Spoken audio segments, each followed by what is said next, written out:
गौ सेवा का प्रभाव वो प्रवचनों के द्वारा, भाषण के द्वारा बताने की जरूरत नहीं है, बल्कि ये विद्यालय परिसर जो है, इस विद्यालय परिसर का एक एक जर्रा गौ सेवा का महात्मा प्रदर्शन कर रहा है।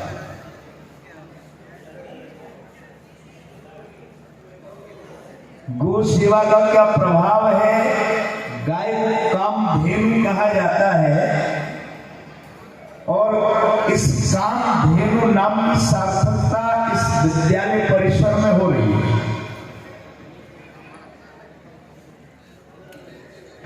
मैंने पढ़ा,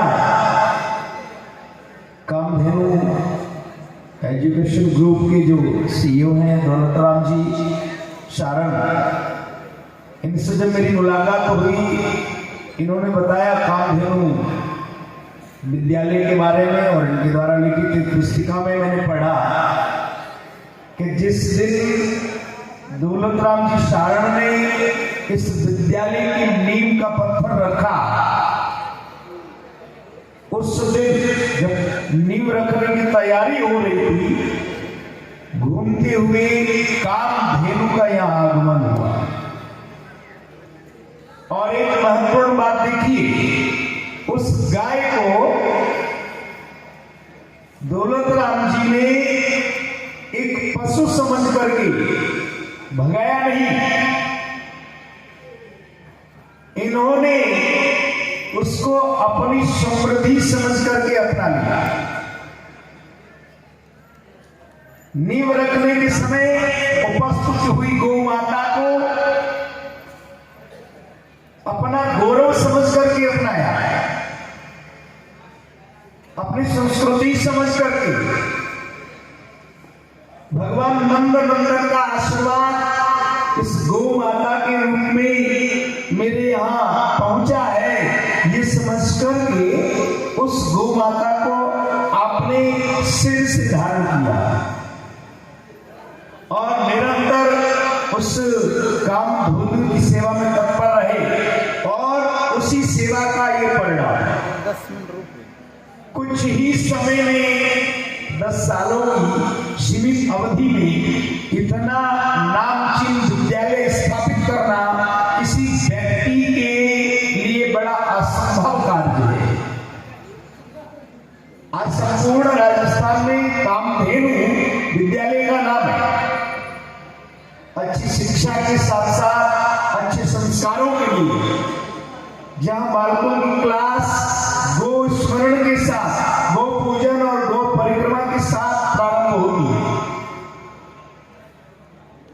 और जब आपने देखा कि कामधेनु का आगमन सीमित समय के लिए हुआ है, क्योंकि इस पृथ्वी पर तो भगवान भी आए तो उन्हें भी यथा समय अंतर्धान होना पड़ा, तो इन्होंने देखा कि मेरी समृद्धि पीढ़ियों तक बनी रहे, तो ग्रामवासियों की प्रेरणा से स्वयं ने आगे आकर के जोध्यासी गांव में गौशाला की स्थापना संपूर्ण ग्रामवासियों की सहायता से की और निरंतर वहां अपनी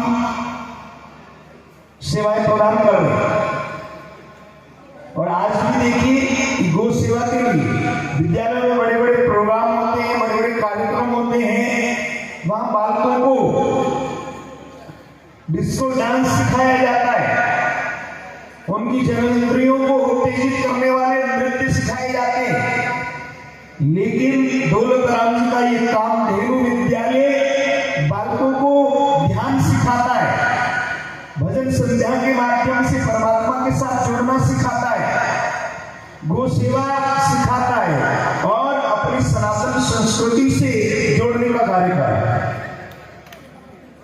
तो ये सारा जो आप देख रहे हैं, इतने बड़े बड़े संत महात्माओं का आगमन, सब तरह के बड़े बड़े उद्योगपतियों का आगमन, बड़े बड़े राजनीतिज्ञों का आगमन, ये सब गौ सेवा का प्रतिफल है।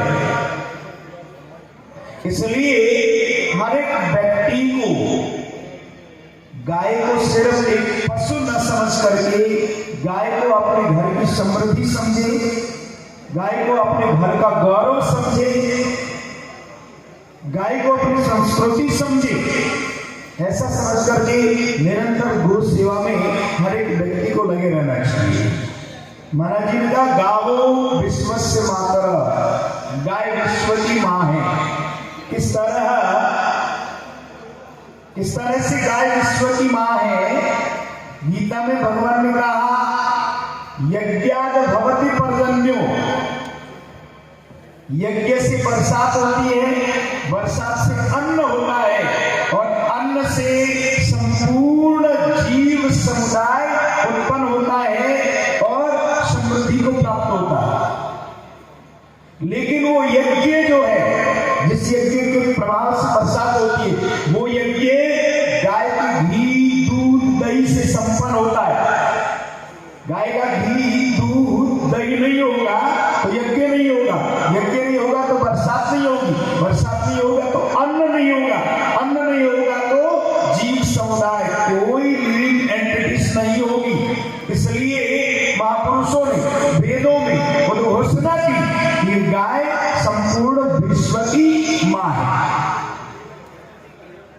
तो यहाँ इस परिसर में अद्भुत गो सेवा का जो प्रकल्प चल रहा है, गो सेवा के लिए विद्यार्थियों को जो निरंतर प्रेरित किया जाता है, गो सेवा के संस्कार उन्हें जो विद्या के साथ साथ आधुनिक एजुकेशन के साथ साथ दिया जा रहा है, ये बहुत ही महत्वपूर्ण और सराहनीय कार्य है।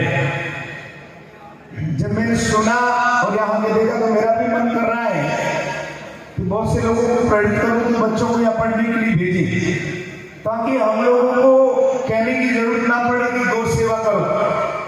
भजन छोड़ करके, साधन छोड़ करके लोगों के बीच में इसलिए जाना पड़ता है कि आजकल के आधुनिक विद्यालयों में नाचना गाना तो सिखाया जाता है, लेकिन गाय क्या है, हमारी सनातन संस्कृति क्या है, हमें अपने खर्चों को सीमित करके और सेवा के लिए किस प्रकार से त्याग करना चाहिए, ये नहीं सिखाया जाता है। ये केवल कामधेनु विद्यालय परिसर में आकर के देखने को मिली। बड़ी प्रसन्नता हुई इस बात को देख करके। मैं इस विद्यालय परिसर के संस्थापक दौलत राम जी को हृदय से धन्यवाद देता हूँ, अभिनंदन करता हूँ उनका, और उनकी समृद्धि के लिए, उनकी उन्नति के लिए मंगल कामना करता हूँ। इनका जो संपूर्ण स्टाफ है, उनका भी मैं बहुत बहुत हृदय से आभार व्यक्त करता हूँ कि आप इतने सुंदर परिसर में और एक उच्च कोटि की विचारधारा लेकर के चलने वाली संस्था को अपनी सेवाएं दे रहे हैं।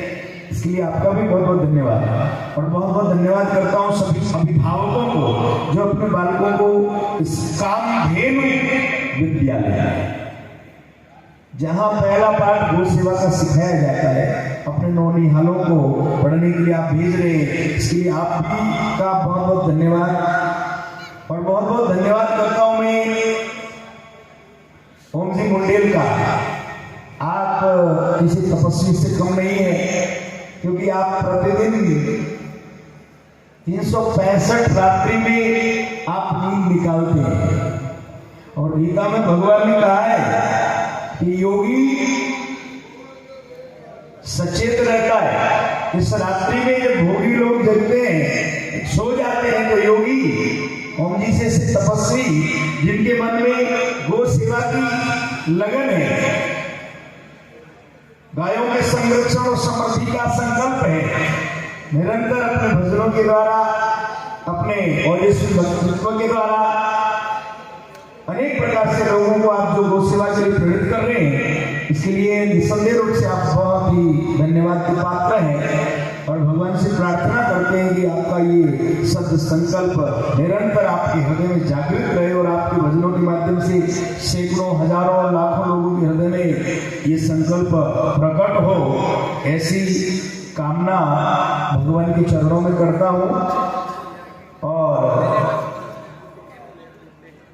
मुझे इस पावन परिसर में आने का